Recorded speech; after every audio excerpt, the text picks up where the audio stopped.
ਕੇਂਦਰ ਸਰਕਾਰ ਵੱਲੋਂ ਅੱਜ ਕਿਸਾਨਾਂ ਲਈ ਲਏ ਗਏ ਇੱਕ ਇਤਿਹਾਸਿਕ ਫੈਸਲੇ ਦੀ ਕੇਂਦਰ ਸਰਕਾਰ ਵੱਲੋਂ ਜ਼ਰੂਰੀ ਵਸਤਾਂ ਐਕਟ ਵਿੱਚ ਆਰਡੀਨੈਂਸ ਦੇ ਜ਼ਰੀਏ ਬਦਲਾਅ ਕਰ ਦਿੱਤਾ ਗਿਆ। ਹੁਣ ਇਸ ਦਾ ਮਤਲਬ ਇਹ ਹੋਇਆ ਕਿ ਅਨਾਜ, ਤੇਲ ਤੇ ਕਈ ਹੋਰ ਫਸਲਾਂ ਜ਼ਰੂਰੀ ਵਸਤਾਂ ਐਕਟ ਦੇ ਦਾਇਰੇ ਤੋਂ ਬਾਹਰ ਆ ਗਈਆਂ ਨੇ। ਹੁਣ ਕਿਸਾਨਾਂ ਨੂੰ ਆਪਣੀ ਫਸਲ ਵੇਚਣ ਦੇ ਲਈ ਬਣਾਏ ਗਏ APMC agriculture produce marketing committee act ਜਿਹੜਾ ਉਸ ਤੋਂ ਛੁਟਕਾਰਾ ਮਿਲੇਗਾ। ਇਸ ਦਾ ਮਤਲਬ ਇਹ ਹੋਇਆ ਕਿ ਖੁੱਲੇ ਬਾਜ਼ਾਰ ਵਿੱਚ ਮਰਜ਼ੀ ਦੀ ਕੀਮਤ ਅਤੇ ਮਰਜ਼ੀ ਦੇ ਖਰੀਦਦਾਰ ਨੂੰ ਆਪਣੀ ਜਿਨਸ ਕਿਸਾਨ ਵੇਚ ਸਕੇਗਾ, ਚਾਹੇ ਉਹ ਆਪਣੇ ਸੂਬੇ 'ਚ ਵੇਚੇ ਜਾਂ ਕਿਸੇ ਹੋਰ ਸੂਬੇ 'ਚ ਵੇਚੇ। ਖੇਤੀਬਾੜੀ ਮੰਤਰੀ ਨਰਿੰਦਰ ਤੋਮਰ ਨੇ ਕਿਸਾਨਾਂ ਦੇ ਲਈ ਇਸ ਨੂੰ ਇਤਿਹਾਸਿਕ ਫੈਸਲਾ ਕਰਾਰ ਦਿੱਤਾ, ਜਦੋਂ ਕਿ ਜਾਵੜੇਕਰ ਦਾ ਕਹਿਣਾ ਇਹ ਸੀ ਕਿ ਕਿਸਾਨਾਂ ਦੀ 50 ਸਾਲ ਪੁਰਾਣੀ ਮੰਗ ਪੂਰੀ ਹੋ ਗਈ ਹੈ, ਕਿਸਾਨਾਂ ਨੂੰ ਅੱਜ ਆਜ਼ਾਦੀ ਮਿਲ ਗਈ ਹੈ। ਇਸ ਦਾ ਮਤਲਬ ਕੀ ਹੈ? ਇਸ ਐਕਟ ਨੂੰ ਪਾਸ ਕੀਤੇ ਜਾਣ ਦਾ ਕੀ ਮਤਲਬ ਹੈ? ਕਿਸਾਨਾਂ ਨੂੰ ਇਸ ਦਾ ਕੀ ਫਾਇਦਾ ਹੋਏਗਾ? ਆਓ ਤੁਹਾਨੂੰ ਉਹ ਸਮਝਾਉਂਦੇ ਹਾਂ, ਔਰ ਉਸ ਤੋਂ ਬਾਅਦ ਕੀ ਕੁਝ ਮੰਤਰੀ ਨੇ ਕਿਹਾ ਉਹ ਵੀ ਤੁਹਾਨੂੰ ਸੁਣਾਵਾਂਗੇ। APMC ਯਾਨੀ ਐਗਰੀਕਲਚਰ ਪ੍ਰੋਡਿਊਸ ਮਾਰਕੀਟ ਕਮੇਟੀ ਤੋਂ ਕਿਸਾਨਾਂ ਨੂੰ ਛੁਟਕਾਰਾ ਮਿਲੇਗਾ। ਇਸ ਦਾ ਮਤਲਬ ਇਹ ਹੋਇਆ ਕਿ ਕਿਸਾਨ ਆਪਣੀ ਫਸਲ ਨੂੰ ਕਿਤੇ ਵੀ ਵੇਚ ਸਕਦਾ ਹੈ, ਯਾਨੀ ਆਪਣੇ ਸੂਬੇ ਵਿੱਚ, ਕਿਸੇ ਮੰਡੀ ਵਿੱਚ, ਮਰਜ਼ੀ ਦੀ ਮੰਡੀ ਵਿੱਚ, ਆਪਣੀ ਮਰਜ਼ੀ ਦੇ ਖਰੀਦਦਾਰ ਨੂੰ ਆਪਣੀ ਮਰਜ਼ੀ ਦੇ ਮੁੱਲ ਤੇ ਵੇਚ ਸਕੇਗਾ। ਕਿਸਾਨਾਂ ਨੂੰ ਮਰਜ਼ੀ ਦੀ ਫਸਲ ਦੇ ਉਤਪਾਦਨ, ਸਟੋਰ ਕਰਨ ਅਤੇ ਵੇਚਣ ਦੀ ਆਜ਼ਾਦੀ ਹੋਏਗੀ। ਕਿਸਾਨ ਆਪਣੀ ਫਸਲ ਨੂੰ ਬਾਜ਼ਾਰ ਵਿੱਚ ਵੀ ਵੇਚ ਸਕੇਗਾ ਔਰ ਖਰੀਦਦਾਰ ਨੂੰ ਵੀ ਕਿਸੇ ਤਰੀਕੇ ਦੇ ਲਾਇਸੈਂਸ ਲੈਣ ਦੀ ਜ਼ਰੂਰਤ ਨਹੀਂ ਹੈ। ਕਿਸੇ ਕੋਲ ਪੈਨ ਕਾਰਡ ਹੈ ਤਾਂ ਉਹ ਫਸਲ ਜਾ ਕੇ ਖਰੀਦ ਸਕਦਾ, ਉਸ ਨੂੰ ਆਪਣੇ ਪੈਨ ਕਾਰਡ ਦੀ ਡਿਟੇਲ ਦੇਣੀ ਪਏਗੀ। ਇੰਸਪੈਕਟਰੀ ਰਾਜ ਦਾ ਖਾਤਮਾ ਹੋਏਗਾ। ਫਸਲ ਦੀ ਟਰਾਂਸਪੋਰਟੇਸ਼ਨ ਜਿਹੜੀ ਹੈ ਮੰਡੀ ਤੱਕ ਲੈ ਕੇ ਆਣਾ, ਉਸ ਨੂੰ ਸਟੋਰ ਕਰਨ ਦੀ ਕੀਮਤ, ਉਹ ਸਭ ਬਚੇਗਾ। ਖਰੀਦੀ ਗਈ ਫਸਲ ਦਾ ਭੁਗਤਾਨ ਵੀ 3 ਦਿਨਾਂ ਦੇ ਅੰਦਰ ਕਰਨਾ ਲਾਜ਼ਮੀ ਹੋਏਗਾ। ਭੁਗਤਾਨ ਸੰਬੰਧੀ ਅਗਰ ਕੋਈ ਵਿਵਾਦ ਹੁੰਦਾ ਹੈ ਤਾਂ ਪਹਿਲੀ ਸ਼ਿਕਾਇਤ ਕਿਸਾਨ SDM ਨੂੰ ਕਰ ਸਕਣਗੇ, ਅਦਾਲਤ ਸਿੱਧਾ ਜਾਣ ਦੀ ਲੋੜ ਨਹੀਂ।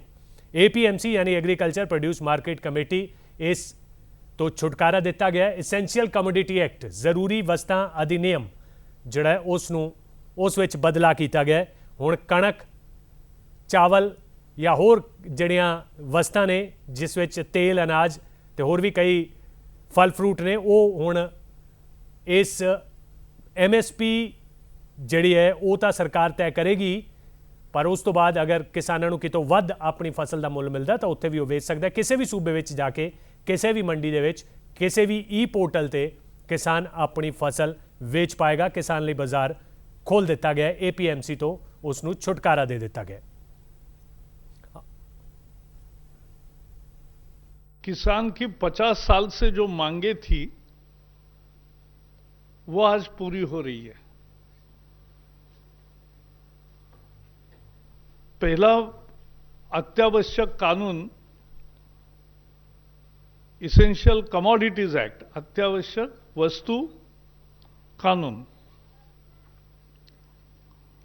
उसमें किसान हितैषी सुधार किए गए हैं। ये इसेंशियल कमोडिटीज एक्ट की लटकती तलवार ने निवेश को रोका, ना स्टोरेज बढ़ा, ना निर्यात बढ़ी, ना प्रक्रिया उद्योग बढ़े, ना निवेश आया। आज इस लटकते तलवार को खत्म किया है और इसका परिणाम होगा कि किसान को अच्छी कीमत मिलेगी। अनाज, तेल, तिलहन, दाल, प्याज, आलू, ऐसी वस्तुएं इसेंशियल कमोडिटीज एक्ट से बाहर कर दिए गए। अब किसान को तय प्लान के अनुसार वो निर्यात कर सकता है, भंडारण कर सकता है, ये सब सहूलतें उसको मिलेगी। किसान कहीं भी उत्पादन बेच सकेगा, ज्यादा दाम देने वाले को बेचने की आजादी मिली है किसान को, और एक वन नेशन वन मार्केट की दिशा में हम आगे बढ़ रहे।